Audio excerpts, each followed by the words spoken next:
অনুষ্ঠানের সভাপতি হাবিবুল খান সোহেল এবং এই শফিউল বাড়ি বাবির নাম উল্লেখযোগ্য এবং তারাই এই সংগঠনকে সেই পর্যায়ে নিয়ে গেছেন এবং স্বেচ্ছাসেবক দল জাতীয়তাবাদী বিএনপির অঙ্গ দলের মধ্যে একটি উল্লেখযোগ্য অঙ্গ দল বা সহযোগী দল হিসেবে আবির্ভূত হয়েছে। আজকে যদি শফিউল বাবু থাকতেন, আমি মনে করি যে এই দল, এই রাজনীতি আরো সমৃদ্ধ হতো এবং দলের জন্য অনেক উপকার হতো।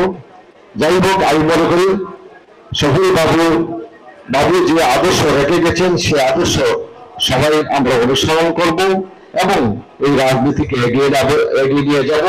আমি শফিউল বাবুর আত্মার মাগফিরাত কামনা করছি এবং মহান আল্লাহর কাছে দোয়া করে মহান আল্লাহ যেন তাকে বেহেশত নসিব করেন। আল্লাহ হাফেজ।